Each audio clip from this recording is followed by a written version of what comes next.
Hi, folks, and good evening. And we're so grateful to you for joining us on this SOLAS webinar. My name's Gavin Matthews from SOLAS, and I'm delighted that my guest tonight on this webinar is Dr. Randy Newman. We always have excellent guests. Somebody said to me recently, where do you find all these remarkable guests for your webinars? And the answer is it's not what you know, it's who you know. And tonight, we're so pleased that Dr. Randy Newman is joining us. Now, he is, amongst other things, Senior Fellow for Apologetics and Evangelism at the C.S. Lewis Institute near Washington, D.C. And importantly for tonight, he is the author of this brand new book entitled Mere Evangelism. I don't know if you can see that with the light on the camera there. It's subtitled 10 Insights from C.S. Lewis to Help You Share Your Faith. And tonight I'm going to be chatting to Randy about the book. I'm going to give you the opportunity to ask him any questions that you'd like to about the book and about Lewis and about evangelism. And also, later on, I'll be telling you how you can get your hands on a completely free copy of the book. I've been sent 5 copies by the publisher to give away this evening. As well as being an author, Randy is the adjunct professor at Reformed Theological Seminary, and he is the founder of Connection Points, which is a ministry which helps Christians to engage with people's hearts in the way that Jesus did.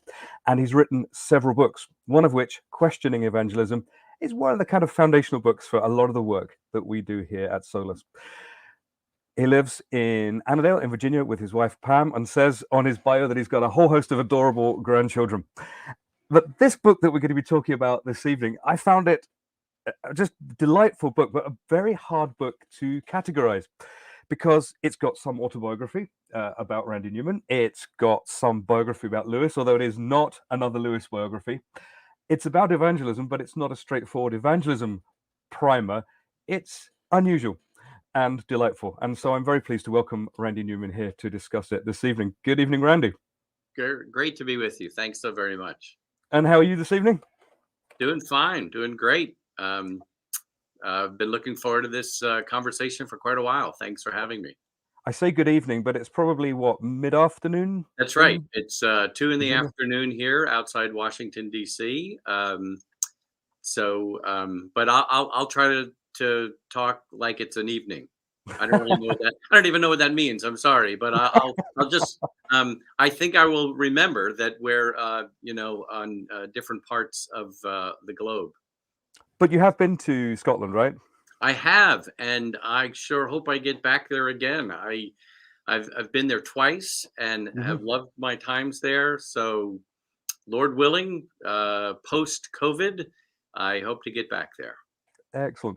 We'll find out a little bit more about you in a minute or two, but can we just plunge straight into talking about the new book? Sure. Now, Lewis himself wrote a huge number of books, and there are many, many books, probably too many books written about C.S. Lewis himself. But this one's unique. This is really different. Could you just tell us what you set out to do with this book, drawing on C.S. Lewis's work? Sure. Yeah, you're right. We have quite a few biographies. I find them just so thrilling and delightful. And then Lewis, I think, modeled evangelism and pre-evangelism for us in so many of his books. But I thought it would be worthwhile looking at what he did and said and how he lived and say, are there lessons we can learn from him to be effective in evangelism? Everybody says that Mere Christianity is one of the most effective evangelistic books of all time, certainly the number one book of the 20th century.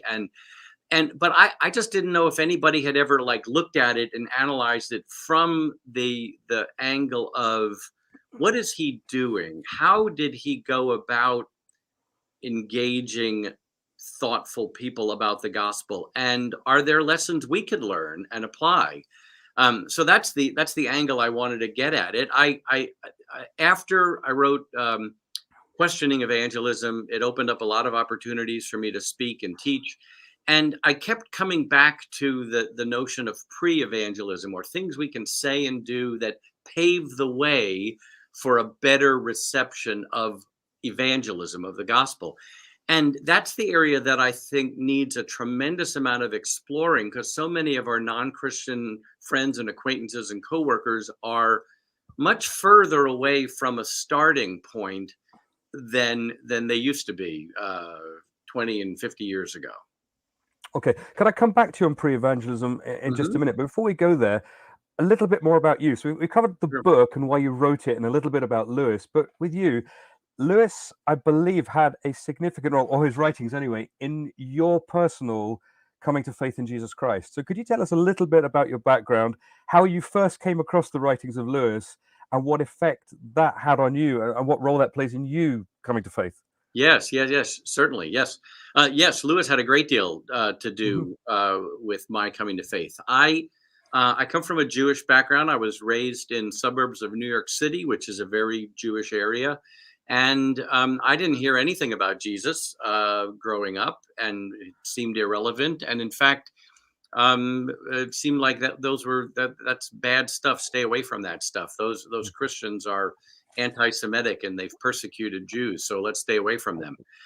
But I met a group of Christian friends in high school who really had this connection to God. They had this personal relationship with God that was very, very attractive to me, because for all of my practicing of the rituals of Judaism, God didn't seem close to me. And so I got invited to a church youth group. I only went because it was fun, but they preached the gospel and presented the gospel. But again, I saw people who knew God in a personal way. And the guy who was the youth pastor quoted C.S. Lewis and encouraged me to read Mere Christianity. And they gave me a copy of the New Testament. I didn't read the New Testament when they gave it to me because I thought it was an anti-Semitic, anti-Jewish book. I did not read C.S. Lewis's Mere Christianity. I went off to college. I thought life was absurd and pointless and meaningless, so I got drunk a whole lot. And I was a music major, and I thought maybe music was going to connect me to something transcendent, but every musical experience left me disappointed. When a friend of mine died, I decided that I needed to get some answers, and I started reading the Gospel of Matthew. Hmm. And I went to the university library and took out the book Mere Christianity by C.S. Lewis and read it. And Lewis confirmed what I had been reading in the Gospel, that Jesus wasn't just a good teacher and a nice guy. He was, Lewis posed it as either Jesus was a lunatic on the level of a person who calls himself a poached egg, or he was God himself. He was the Messiah, the one he claimed to be. And so that Lewis convinced me intellectually that Jesus was the Messiah, but Lewis also moved me to the point of surrender where I became a Christian, because he talked about all those disappointments in life, like Mhm. a piece of music that comes to an end, or a relationship that doesn't fulfill all of our desires, and all of those disappointments. And instead of going in the direction of, well, keep being a hedonist and keep going after more experiences, or become a cynic and think that there are no answers, Lewis said that the Christian answer to those disappointments is that I was made for another world. And when I Mhm. read that, that was like, oh, that's what I'm looking for in music. That's the connection to God as my creator. So it was that weaving of logical, rational argument and hope and joy and the imagination and music and art that pulled it together for me. Mm. That's fascinating. And this was when you were what, a young student, or early 20s, kind of 20 years 20. old. Yes. Fantastic. Now, I'm asking Randy the questions at the moment, but you can join in the conversation at home as well if you'd like to. In the second half of our hour together, I'm going to ask questions that have been sent into our Q&A board. And if you'd like to join in, the way to do that is to open your web browser and go to pigeonhole.at/solas29sept, and that will open up the Q&A panel for tonight's webinar. And you can write questions in there, or you can vote for questions. If there's a particularly good question, vote for it, brings it to the top, and that's the ones I'll start at the top and start with the most popular questions. So you can shape where our webinar goes in the second half of our hour. So Randy, coming back to you on the book, you've boiled this down to 10 lessons or 10 insights that Lewis brings us today. How did you decide on those 10? I mean, there must have been plenty to choose from. There must have been some that you excluded. How did you boil down onto these 10 that form the kind of the bulk of the book? That must have Yeah. been quite a difficult job to do. Well, it may not have been as difficult as you might imagine. I've been reading Lewis for over 40 years. So there are all these ideas floating around for a very long time. But what I tried to think is what are some of the things that Lewis did that may not get as much airtime as other approaches to evangelism. But I also wanted to think through theologically what are the really crucial things that we might just take for granted. So I didn't want to. I wrote a whole chapter about prayer, and on one level you go, well, of course prayer is important. Yeah, but we ignore it, or we just assume it. And Lewis didn't. He thought deeply about prayer, and I think he prayed rather diligently. So I think. I'm trying to answer your question. I came up with those 10. I mean, I just sort of brainstormed what were the most important. I think there were a few others, but I started seeing some of them grouped together. I also thought, well, let's not make this too long of a book. I mean, come on. So I think this is a good size.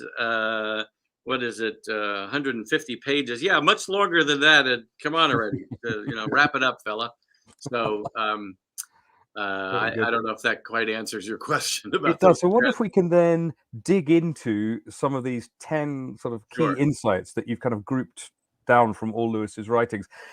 Start then with one that you flagged up in your introduction. You mentioned the importance of pre-evangelism. You've given a whole chapter to the importance of pre-evangelism. Now, if anybody listening has not sort of come across that term before, can you unpack what you mean by pre-evangelism? Yes. And then maybe explore what that might have looked like for Lewis, writing in the 1940s and 50s, primarily on this stuff. Yes. And how that might be used today in 2021, I guess, either side of the Atlantic. Yes, great. Yeah, I think it's the most important lesson we could learn from Lewis. So that's why I put it so early in the book. Mm-hmm. I think pre-evangelism and his emphasis on the imagination are the two most crucial things we've got to grasp. But I hope people will read the whole book, not just those two chapters. So pre-evangelism. Well, let's do some defining. Let's start with the definition of evangelism, because I think that's the important place to start. And evangelism is a very concise category, I think. It's the verbal proclaiming of the gospel message. It's putting into words, spoken or written or preached words, that God sent his son to die for sinners, and people need to respond to that with repentance and faith. So that's evangelism. But then there's a whole lot of other stuff that we can do, which makes evangelism more plausible or more receptive, or have people say, oh, I should really consider this. And a whole lot of that is what we do before we start evangelizing. And it's discussions about, how do we know anything? How do we know right from wrong? Are there clues in our lives that point to another world? Like for me, it was music. For Lewis, it was mythology. And so Lewis, in Mere Christianity, it was a whole series it was 4 different series to be on the BBC radio. But when they first came up with the idea, it was only going to be one series, and it was 5 weeks. 15 minutes on a whatever night, and then 1 week later another one, and they had mapped out only 5 sessions. That's it. That's all. And they weren't planning on doing any more. Turned out that so many people tuned in that they said, hey, why don't we do another one? They did another one for 5 sessions, and again they thought that was done, and then no, the listening audience is coming in, so ended up being 4 different series. But in the first 5 parts of the first series, he was still doing pre-evangelism in the 4th episode. And there's a point toward the end when he says, because he was talking about, how do we know anything? And isn't there some sort of sense within us of right and wrong? And don't we all fall short of it? It was the argumentation of Romans 1, 2, and 3, but he was spelling it out in terms that a listening person could grasp and receive. So toward the end of the 4th session, he said, don't think I'm going faster than I am. I'm still not within 100 miles of the God of Christian theology. And so I just thought, well, if he spent that much time on it, and I thought back about years and years of campus ministry, and I thought, so much of my conversation with students and professors was in this category of pre-evangelism. So that's Mhm, why I thought it was important to dedicate a whole chapter to it. mhm. And how can we go about pre-evangelism today? What are some good ways of probing into this whole area of making people ready to hear the actual gospel message? Yeah, great. Well, it starts all the way back with being a good listener and a Mm, good question asker and just trying to find out about people. I think a lot of us don't do that very well or don't do it very intentionally because we're mostly interested in talking about ourselves. Sorry to say. And I think there's a particular I'll almost call it an occupational hazard of being a Christian. We know that we have the truth, and we know that the people who don't believe the truth need to hear the truth. So we're very eager to do the talking, and a lot of pre-evangelism is a lot of listening and looking for clues in what people tell us about their lives that are pointers to the gospel. So a large part of it is the concept of all people are created in the image of God, and God has placed eternity in their hearts. That's the phrase from the book of Ecclesiastes. So mhm, there are things in every single person's life that is a reflection of the fact that they're created in God's image, which means they're created to know God in a deep and personal, intimate way. And yet there are also things in them that indicate that there's alienation between them and their God. So a large part of pre-evangelism is asking a lot of questions and listening and thinking, and then it's trying to discuss topics that you both have in common that could point to the gospel that at this point you don't have in common. So mhm. if I found out that someone really, really loved music, I would ask them, who do they like listening to, and who are their favorite composers? And we're talking about classical, we're talking about jazz, talking about rock. What kind of music do you like, and why do you suppose music is so fascinating and so much fun? Or if they read books, well, who do you like to read? What draws you to that author?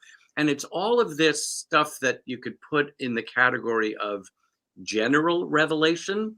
The special revelation is the scriptures, and the ultimate special revelation of God taking on flesh. But there's general revelation in nature. Again, this is Romans 1 kind of general revelation pointing to a supernatural creator. Or the category of common grace. God Mhm. causes the rain to fall on the righteous and the unrighteous. He brings crops, he brings food, the joy of a million joys in life. And again, Lewis was so good at, first of all, enjoying those good things and then seeing them as pointers to the ultimate creator of those things.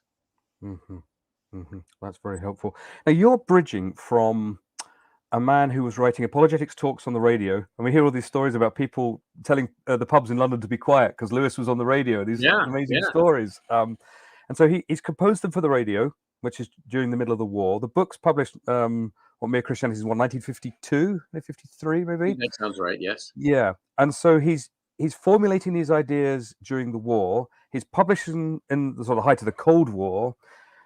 We've had seismic shifts in culture since then. How difficult is it to lift ideas and methods from then and apply them to help and encourage the church today? Is that problematic, or does that work quite smoothly? I suppose what I'm thinking behind that is: are people asking the same questions? Are Yeah. people, asking fundamentally the same questions as they did in that very different cultural context? Or have they moved on so significantly that it's difficult to do that work from 1943 to today for Mm, you as an author? oh my goodness, Gavin, how long do we have? 5, 6, 7 hours? Um, um, Take as well, long as you need. take as, yeah, yeah. Take as long as you need. The show ends in 40 minutes, but you Oh you yeah. just stay on and talk to yourself as long as you want. Now, all right. So first of all, um, I hope this is not discouraging, because I really don't mean it to be discouraging, but I think it's always been difficult.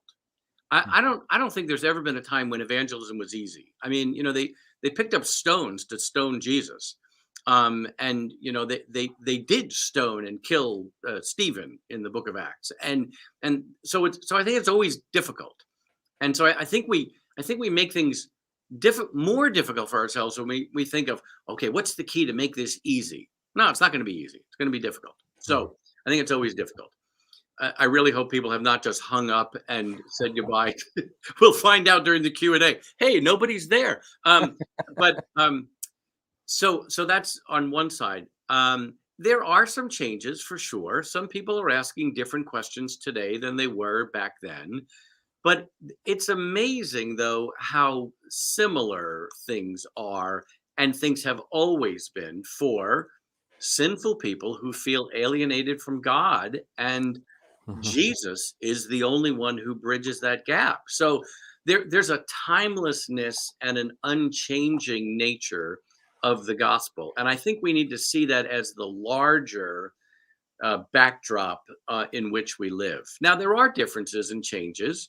And in fact, even in the book of Acts, Paul spoke very differently in a Jewish synagogue than he did on Mars Hill in Acts 17 to a secular philosophical audience. So we have to do what Paul says in 1 Corinthians 9, become all things to all people. So speaking to high school students in Scotland is probably different than businessmen in suburbs of Washington, D.C., but our message is the same, and there's an amazing amount of commonality. And again, I think if we do a good job of drawing people out and listening carefully, we can find out what are the questions or what are the issues below the surface. So I hope, is that answering the question? I'm not totally sure. That's the 2-minute answer, not the 7-hour version. So we're good with that. That's right. I did take less than 7 hours. Yes, good. That's great. You kind of flagged up at the beginning 2 kind of key areas. One was pre-evangelism, so we've probed into that a bit. The other one was the use of imagery, use of the imagination. What if we can have a kind of little kind of tease into that kind of area again? Because I suppose Lewis obviously was famous as in his day job as a literary critic. Exploring medieval literature and so forth. And he's famous as a children's writer and then as a science fiction writer. Yeah.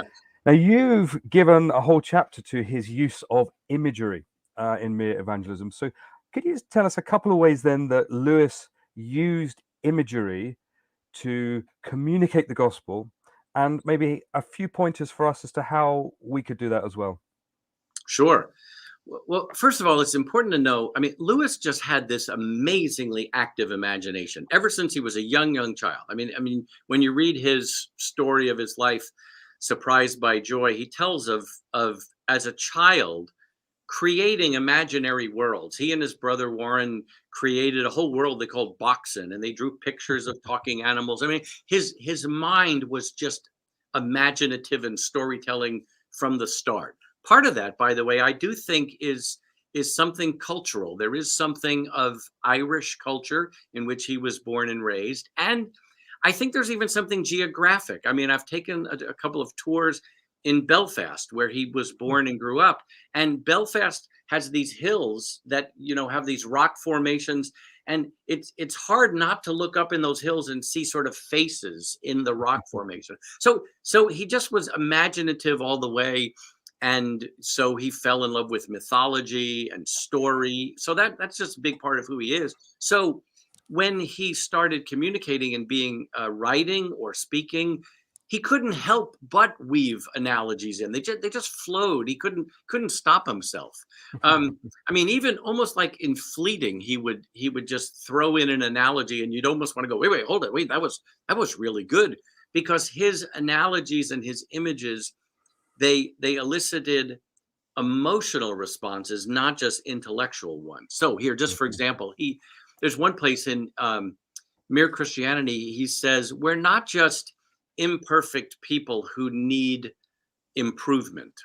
We're rebels who need to lay down our arms. Now, just the word rebels, it's got a whole lot of emotion to it. I mean, you just kind of rebel, and lay down our arms. It's this, I surrender. And you could say to someone the intellectual thought of, becoming a Christian means that you need to submit yourself to the lordship of Christ. Okay, yeah. but rebels who need to lay down their arms, that does more than communicate. I'm not trying to say that intellectual categories are bad or unimportant. They're tremendously important, and Lewis used a lot of that. But there's also this emotion, and he just has so many analogies and imagery and pictures. And in fact, in the chapter, I quote this whole big long list that Michael Ward has compiled. Michael is a C.S. Lewis scholar, and he compiled this list of, I don't know, 20 different analogies. So Lewis just threw those in because he wanted people not just to understand things. He wanted people to long for them. And so when you read Lewis, you do find yourself saying, yeah, that makes sense. Yes, yes, I believe he's right. Yes, I accept that as true. So all of that. But there's also of, oh, this sounds really good. Or, oh, I don't know if that's true, but I want it to be true. Mhm. So when he says becoming a Christian is like turning full speed astern. I love that. You know, it's like a statue becoming a living person. It's like someone who's been asleep for a very long time, waking up and realizing that he's now awake instead of asleep. And he has all of these different imagery. So where I was trying to push it in the chapter in the book was we need to weave those kind of things in as we tell people how we became a Christian, um, or how living as a Christian makes a difference in our lives today. So don't Mhm. just tell people, well, I have confidence. Maybe say to people, I feel like I'm in this very, very well guarded raft on the ocean that's surrounded by waves, but the raft is staying smooth. And so we just need to we need to think, what is it I want to communicate to my friends, but not just what do I want them to know. It's what do I want them to feel. Mhm. Is there an imagery? Is there an analogy? And by the way, we don't. If we're not the kind of people who are really good at creating those things, we'll just read a lot of Lewis and say, "Oh, there's one. I like that one." Mhm. Um, I love the imagery in was the Voyage of the Dawn Treader, where Eustace became a dragon, and he didn't want to be a dragon. He wanted to become de-dragoned, and he wanted to get this dragon shell taken off him, but he couldn't do it. He couldn't do it. And so Aslan the lion had to come and remove these dragon uh, shells from him, and it was very, very painful. But it's this imaginative analogy about being created, being recreated into a new creature by God doing it in your life.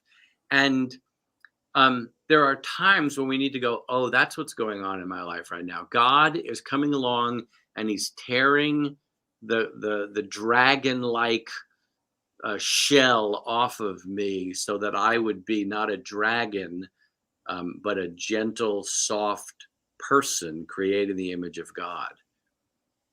Mm.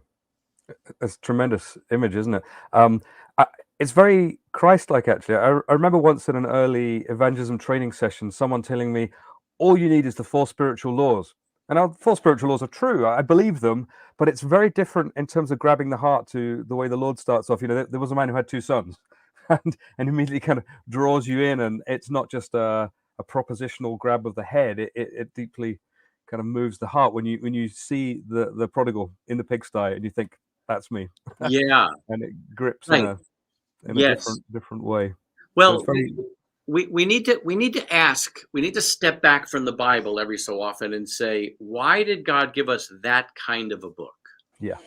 It's a big book, it's long, it's filled with stories, it's filled with poetry, it's filled with imagery, and the imagery goes on for a long time. I mean, that story you just started saying, the man who had two sons, it goes on for quite a while. I mean, Mm, even down to details of he was in the pigsty looking at the pods that the pigs were eating, and he thought, even these pigs are eating better than, I mean, look at how much time he spends on it, because it's like, I want you to feel the mud. I want you to feel how bad it is to be so hungry that you're jealous of pigs. And so I mean, think about, I mean, the prophets, they went on and on with these stories that are gut wrenching. I mean, I think about Ezekiel 16, this story about this baby that's left abandoned in a field, and it goes on and on. I mean, you read that story and you should have a big box of tissues next to you and just going, oh, this is horrible. And then someone comes along and rescues the baby. It's like, oh, this is great. And then the baby grows up to be a beautiful woman. It's like, great. And then the woman leaves, just abandons. Like, wait a minute. It's supposed to get us riled up. And I think we have this idea. I don't know where this came, but I think we think the Christian life is this smooth, even, non-emotional life. And I don't think Jesus was like that. I don't get that picture from the scriptures. So anyway, I'm sorry. I'm taking us off topic, and I'm afraid that some of the comments that people may start leaving will things like, doesn't Dr. Newman have any medication that he can take? We will come to the Q&A in a minute or two. Actually, probably worth reminding you, if you're watching, if you'd like to join in the conversation, you can put your questions to Dr. Randy Newman by going to pigeonhole.at/Solas29sept, and you can put your questions in there, or indeed vote for some other questions in there and bring them to the top of the pile. So moving on a bit, Randy, sort of very near the middle of your book, you have a chapter entitled The Centrality of the Gospel, including some stuff on C.S. Lewis's boldness in sharing his faith. So why does it need to be said that we need to keep the gospel central? What's the danger? Where can that go awry? And how can I grow bolder? And what can I learn from Lewis about boldness? Because my notes either here say an inveterate coward or an invertebrate coward, which I think means spineless. But either way, how can we be bolder? And why does it need to be said that we need to keep the gospel central? Have you noticed that you wrap about a half a dozen questions into your question? I did. Wow, I need a flow chart. I need something.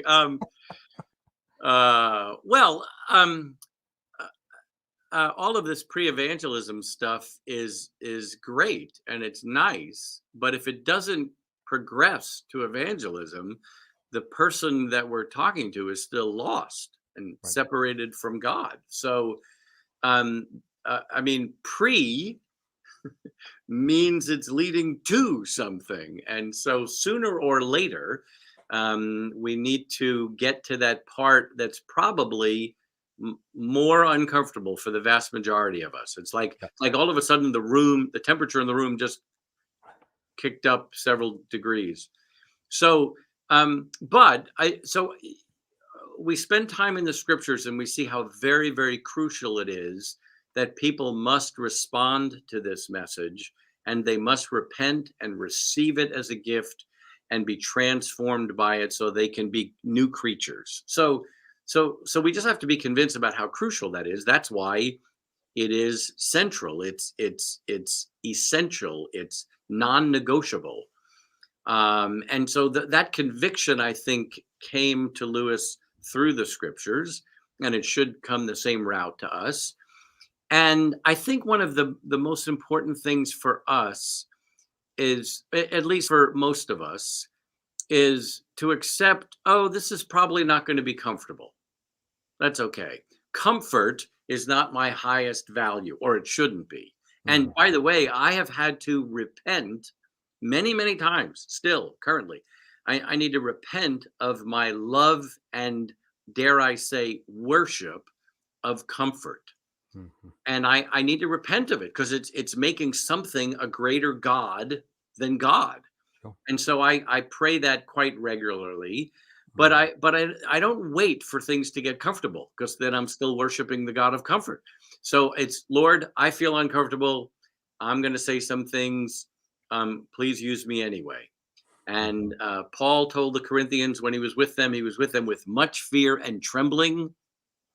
Yeah, I can relate to that. Rico Tice has written a great book on evangelism, Honest Evangelism. He says evangelism involves crossing the pain line. It's like this kind of like, oh, this is probably going to be painful for me and for them. Lord, here we go. I'm diving in. Please use me, even if I never feel comfortable. Some people say, well, then once you start, don't you start feeling comfortable? Not for me. No, I think it comes hours and hours later after the person I was talking to is gone.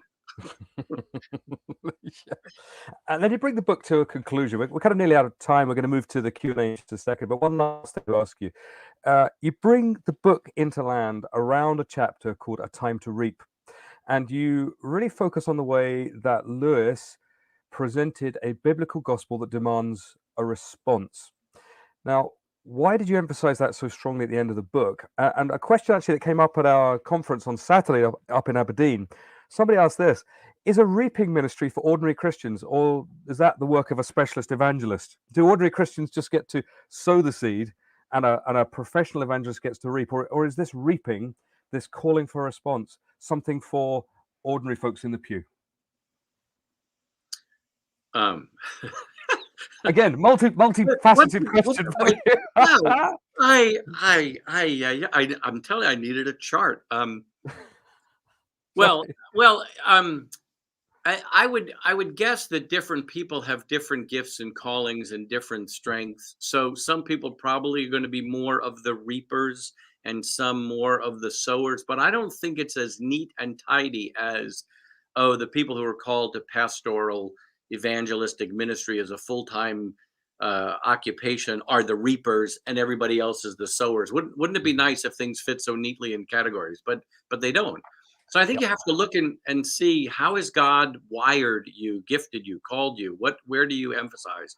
There is a strong need for sowing and reaping, and Jesus taught about it in John chapter 4. And it's they need each other. They work together. And if anything, Jesus says that the sowing is the harder work, if I'm remembering and reading it correctly. So, I no, I don't. I think all of us need to be looking for opportunities for reaping, calling for a decision, and Mhm. and Lewis is a great example of that, because he didn't think that was his main thing. He thought the ideal situation would be as if there's two speakers on the docket, and he came in and spoke first and talked about all of the pre stuff, and then you brought in the fiery preacher to close the deal. But on these BBC radio things, he didn't have that guy to bring in, and so he pushed and called for a decision. The great thing is, it's not like we are calling for a decision. The message itself demands a response, and Jesus very often said things like, do you believe this? Remember, he did that toward the end of talking about, I am the resurrection and the life. And then he poses the question, do you believe this? Mhm. So a very big part of what we're doing is pointing people to Jesus and say, Jesus is asking you this question. Who do you say that I am? Will you believe in me? Come to me, all who are weary and heavy laden, and I will give you rest. So we're making the invitation, but it's not our invitation, it's his. Mhm.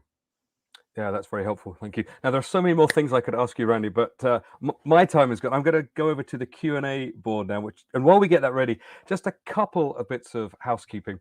The first is, if you'd like to find out more about Randy Newman and his ministry, go to connectionpoints.us.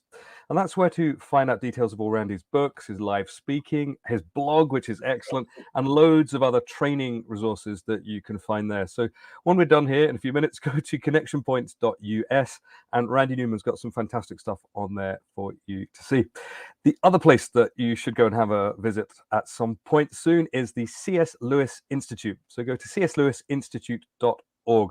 And there they've got an amazing discipleship program, a raft of helpful publications, events, conferences all around the world, discipleship and evangelism. Their fellows program, a remarkable program in discipleship, support for pastors, publications, videos, teaching. I mean, it goes on and on. It's quite a remarkable setup that they've got there.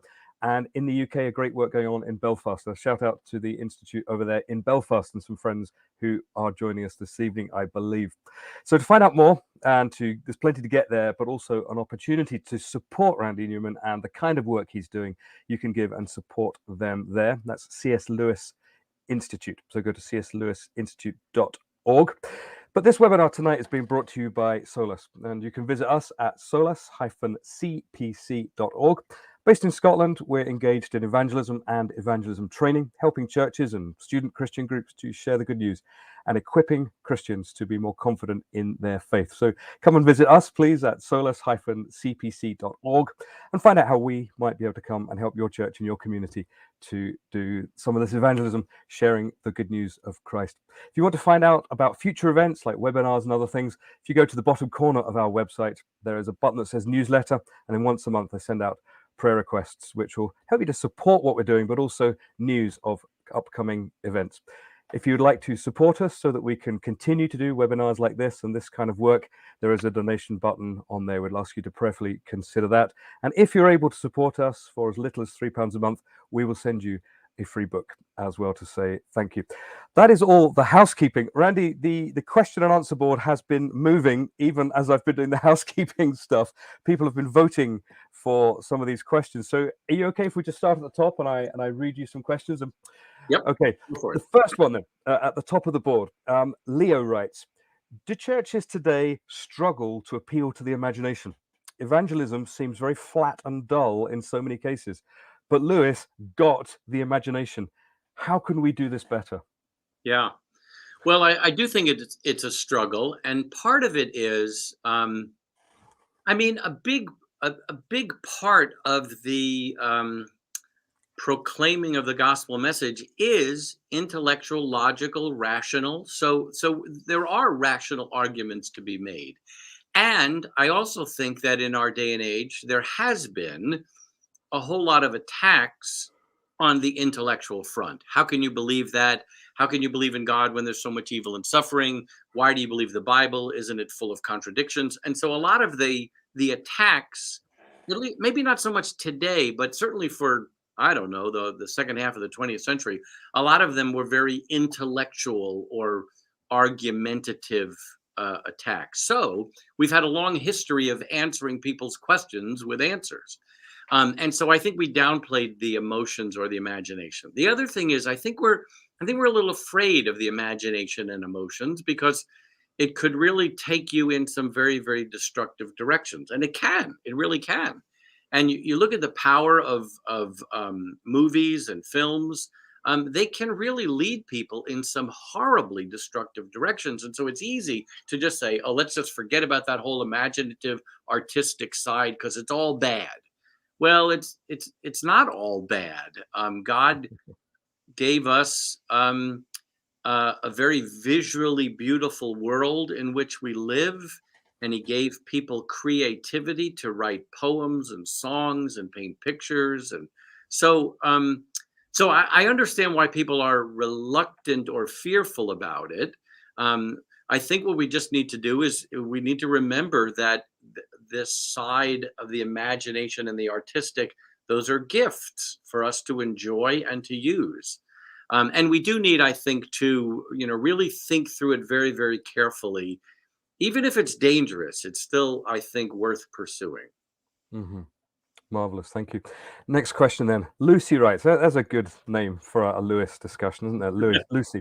Lucy writes, my non-Christian friend loves Narnia, reads the stories a lot to her kids. How might I bridge from Narnia to introducing the gospel and Jesus into the conversation naturally and in a non-cheesy way? And does the phrase cheesy translate across the Atlantic? You know what someone here means? It does. It translates very well. And we have lots of cheesiness in the Christian world. I may not be the best one to help about avoiding cheesiness. Well, on one level, I would engage with someone who loves Narnia. Let me back up a little bit. There's a model in a lot of our minds of evangelism where I, as the Christian, do the majority of the talking. In fact, and I remember in some evangelism training things that I've been through, it sounds like I do all the talking, and I don't want the non-Christian to say anything other than just an occasional yeah. Okay. But I think we need to get them talking and let their talking do some work in their own minds. So I would ask, what are some of your favorite parts, and what do you like the best, and which parts do your kids like the most? And I would try to find out where from their side of the story, what is it that they're connecting with. Then I just sort of bring in the factual reality of Lewis was a Christian, and he wrote these stories to communicate Christian ideas through drama, through story. So I would say, did you ever know that? I wonder if you'd be interested in reading some of the things Lewis wrote for grown-ups. And again, he did it through imagination. Try to see if people want to read Mere Christianity, or at least the first two parts of Mere Christianity. Those are the parts that I find to be the most helpful for driving home the gospel. So again, it's finding common ground. You love Narnia, they love Narnia.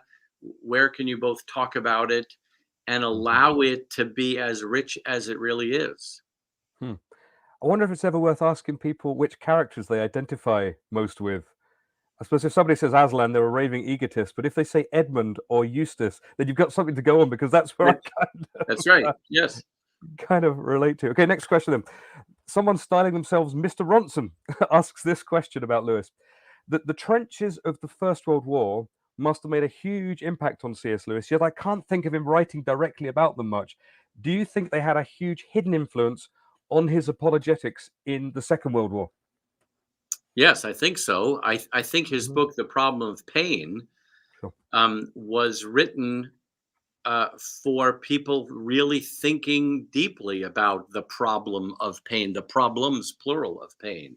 So I think Lewis is writing in The Problem of Pain, and he does raise the issue of the question of suffering and evil in Mere Christianity. He certainly addresses it in the Screwtape Letters. Sure. And I think he delves into it in his Surprised by Joy. And so what you expect is, boy, someone like Lewis, who saw his mother die when he was only 10 years old, and he gave up on God, and then he went into World War I and saw horrible things right around him. He saw people dying right around him. His very, very best friend, Patty Moore, got killed. He got injured. You would think, okay, this is a person who has a legitimate gripe and a good reason not to believe in God. And yet, he found himself uncomfortable with the fact that he saw all this evil, and yet there was something still inside nagging and pushing him in the direction of there must be some. Why am I drawn to beauty? Why am I drawn? Why don't I just assume and leave it that life is pointless and meaningless? Well, because there's too much good and there's too much beauty in mythology. I hope I can find the quote. This may take me a little bit, but he has this quote where he says, I'm going to butcher the quote. I'm sorry, but it's something like, all the things that I loved, I thought were just imaginary. The things that I thought were real were horrible.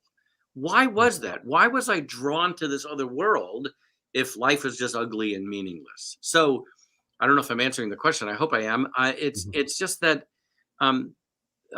evil and suffering leads a lot of people to think, that's it, I'm done with God. I don't want anything to do with him. But evil and suffering also leads some people to cling to God closer than ever. I mean, you think about Johnny Erickson Tata, who's been a quadriplegic for 50 years. Boy, if ever there's a person who could have a legitimate gripe against God, and she did for a while, but now she's come to love this God and even thank God for the wheelchair that she has to be strapped into. So I think the problem of evil is not one that we should be nervous about. I mean, it's a very, very difficult problem, but and any worldview has to grapple with it, and all worldviews, I think, have their levels of very big disappointment. But the Christian worldview offers hope and strength in the midst of the pain. So again, I hope I'm answering the question. Yeah, thank you. Okay, next one then. We'll move through them quickly because the clock is ticking down on us. So, RS writes, we mentioned earlier on that you're involved in RTS, Reformed Theological Seminary. So, do you, or how do you, use and bring Lewis's pre-evangelism and imaginative evangelism into your teaching of theology there, particularly in terms of raising up new pastors? Well, the only class I teach there is a class on evangelism. So it's not really anything different than what I've been saying here in this conversation and what I say in the books. So I don't think I have anything new to add other than I just encourage these future pastors and future missionaries to remember that the forcefulness and the effectiveness of our message is not just a bunch of cognitive truths that we want people to agree with. It's also imaginative beauty that we want them to long for. Okay. Next question then. This one is really about the state of apologetics today. If you're up for a question about that. Liz writes, apologetics can often seem very white and quite male. I don't agree with dismissing folks like Lewis because they were pale and male, like you and me, but how can we get more minorities and more women into apologetics? But by the way, maybe it's just bad lighting or something, but I just want to say that you look more pale than I do. Yes. I just, um, but I look pretty pale. I mean, I got to admit. I think we're in a really wonderful stage in apologetics in that um, the field is expanding both to women and to people of ethnic minorities that have not been as uh, numerously represented. So I think that's changing. There was a cover story for Christianity Today several years ago about women in apologetics, and it was a whole group of, I don't know, 5 or 6 women who were writing books and speaking at conferences. So I think that that's changing, and I think it's reflecting our world that is saying we want to hear from a variety of voices. I personally think one of the best apologetics books today for a non-Christian is Rebecca McLaughlin's book, Confronting Christianity. And she does bring a woman's perspective, a woman's voice to it. So I think things are changing, and I don't think it's going to be all that difficult to promote this idea. I think our world is coming around to the idea that we need a variety of voices. I think there's something really powerful about the fact that when both men and women and people who are white and people who are of different ethnicity are all saying, affirming the truth of Jesus, Mhm. but because of their ethnic background or racial background, they see it in a different way without contradicting. So I think we're moving in a very good direction. I hope I'm not. I don't mean to be dismissive of the question. I'm not. Mhm. But I think things are moving in a good way, and we can encourage um, younger people to, if they're wired, called as an apologist, man, go for it. It's great. Okay, maybe time for one more question then. Sally writes, you mentioned how you came to faith in Christ from a Jewish background. How can I talk to my Jewish friends about Jesus? I'm really afraid of offending them.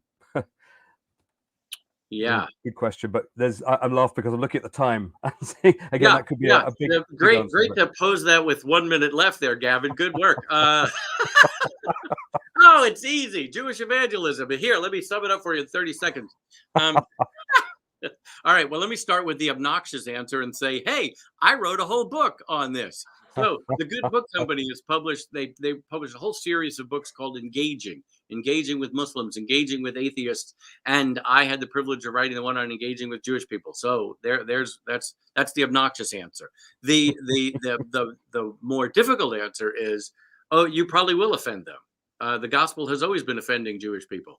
And that's only going to continue. But it's also true, and it's powerful, and it's a very Jewish message.